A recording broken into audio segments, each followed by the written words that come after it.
সুইডেনের বর্তমানে ওয়েদারটা অনেক সুন্দর। এখানে এটাকে তরি ওয়েলকাম টু ব্রেন। আশা করি যে যেখানে আছেন ভালো আছেন, সুস্থ আছেন। আলহামদুলিল্লাহ আমি ভালো আছি। এর মাধ্যমে আপনাদের সাথে শেয়ার করার চেষ্টা করব সুইডেনে লিভিং কস্ট কেমন, বা আপনি যদি এখানে মান্থলি কস্টটা কেমন আসতে পারে।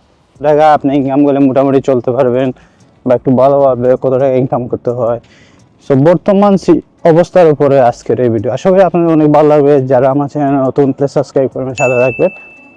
তো বর্তমানে সুইডেন কিন্তু অনেক এক্সপেন্সিভ, দিনে দিনে দিনের পর দিন এক্সপেন্সিভ হইতেছে। কিন্তু সাধারণ মানুষের যে হারে সুইডেনে জিনিসপত্রের দাম বাড়তেছে, যে হারে সুইডেনে বাসা বাড়ির দামগুলো বাড়তেছে, রেন্ট বাড়তেছে, সেই তুলনায় কিন্তু সুইডেন মানুষের কিন্তু দাম বাড়তেছে। যারা একটা উদাহরণ দেয় তাহলে আপনার বুঝতে অনেক সুবিধা হইবে।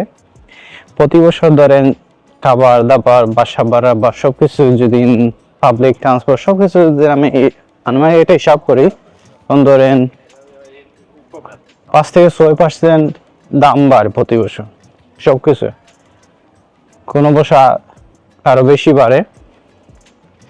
সো আনুমানিক 6 থেকে 7% ধরে প্রতি বছর কিন্তু বাড়ে। কিন্তু আমরা যারা ধরেন নর্মাল কাজ করি, তো আমাদের বেতন কিন্তু প্রতি বছর ধরেন 3 থেকে 3.5% বাড়ে। সো বাকি যে পার্সেন্ট আছে এইগুলা কিন্তু বাকি যে পার্সেন্টেজ আছে ওইগুলা আমাদের উপরে কিন্তু পড়ে প্রতি বছর। তো সবার কিন্তু একটা স্ট্যান্ডার্ড স্যালারি আছে, আর এখানে আমরা যারা কাজ করি আমাদের ঘন্টা হিসাবে ধরেন পার ঘন্টা হিসাবে একটা টাকা পে করা হয় যে জায়গায় কাজ করেন।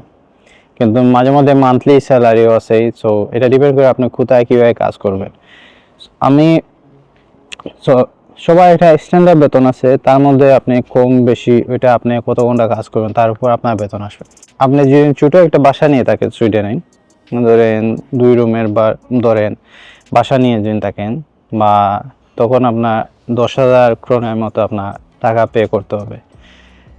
আর আপনি ধরেন সরকারি বাসা বলেন বা প্রাইভেট হলে একটু বেশি হতে পারে, কিন্তু সরকারি বাসায় ধরেন 10,000 মতো, ওইটা ডিপেন্ড করে আপনি কোন এরিয়াতে কত বড় বাসা এগুলোর উপর। কিন্তু 10,000 কম কিন্তু বর্তমানে কিন্তু 2 রুমের বাসা পাওয়া যায় না। তারপরে আপনার এসএল কার্ড যেটা পাবলিক ট্রান্সপোর্টে আসবে আপনার 1,060 ক্রোনার বর্তমানে হিসাব বলতেছি, কিন্তু নেক্সট ইয়ার আরও বেশি হইবে। সো 1,060 ক্রোনার আসবে। আর খাবার দাবার ওইটা ডিপেন্ড করে আপনি কতজন মানুষ আছে, কতজনে কিভাবে আপনি বাজার করবেন, এইগুলার উপর কিন্তু ডিপেন্ড করে আপনার খাবার দাবারে কত টাকা আসতে পারে। সো এটা ডিপেন্ড করবে আপনার বাজারটা কীভাবে করবেন, কীরকম খাইবেন, তার উপর কিন্তু ডিপেন্ড করবে। এটা আনুমানিক ধরেন 5 থেকে 6,000 দুই নর্মাল দিন হয় 5 থেকে 6,000 ভিতরে আপনি খাবার করতে পারবেন। তো এটা নিয়ে এরিয়াতে থাকবেন, কারণ এক এরিয়ায় কিন্তু এক জিনিসের দাম বেশি আবার কম আছে। কোনো এরিয়াতে আবার আপনি যদি থাকেন তখন ওইখানে জিনিসপত্রের দাম কিন্তু তুলনামূলক অনেক বেশি। আর ধরেন আমাদের মতো ধরেন বাংলাদেশিরা আছে যারা বিদেশি এরিয়াগুলোতে যদি থাকেন তখন কিন্তু অনেক সময় অনেক জিনিসের দামগুলো কম থাকে। সো এই অনেক জিনিসের উপর কিন্তু আপনার কস্টটা ডিপেন্ড করে। সো আপনি যদি সুইডেনে যদি নর্মাল ধরেন একদম খেয়ে দিয়ে বেশি দিন থাকেন তখন আপনার কম হলেও 15 থেকে 16,000 ক্রোনার আপনার বেতন লাগবে বর্তমানে, একদম নর্মাল যদি থাকার কথা চিন্তা করেন। আর যদি একটু ভালোভাবে থাকার জন্য চিন্তা করেন তখন 20,000 মতো, একটু স্ট্যান্ডার্ড ধরেন একটু ভালোভাবে থাকার জন্য যদি করেন তখন আপনার ইনকামে থাকতে হবে 20,000 ক্রোনার মতো। আর যদি একটু ভালোভাবে থাকেন তখন 25,000 ক্রোনার।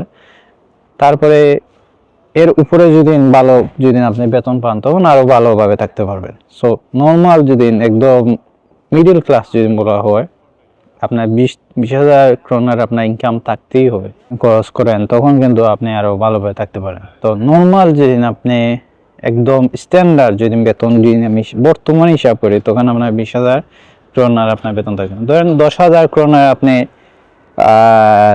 বাসা ভাড়া দিয়ে দিচ্ছেন, আরও ধরেন 5-6,000 ক্রোনার আপনার খাবার দাবার চলে যাচ্ছে, তারপরে যদি আপনার 5-6 হাজার ধরেন এক্সট্রা আরো কোনো জিনিসপত্রে বা এগুলা নিয়ে আপনি খরচ করতে পারবেন।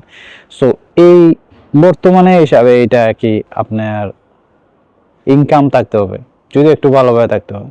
একটা খরচ বর্তমানে আপনি যদি সুইডেনে আসেন বা আসার জন্য চিন্তা করেন, এইরকম একটা খরচ আপনার কিন্তু আসবে প্রতি মাসে। সো এই হলো বর্তমানে যেটা লিভিং কস্ট, যেটা হলো সুইডেনের বর্তমানে। আর আপনি অনেক সময় দেখা যায় আসার পর কী ধরনের কাজ করবেন, কোথায় কাজ করবেন, এগুলোর উপর।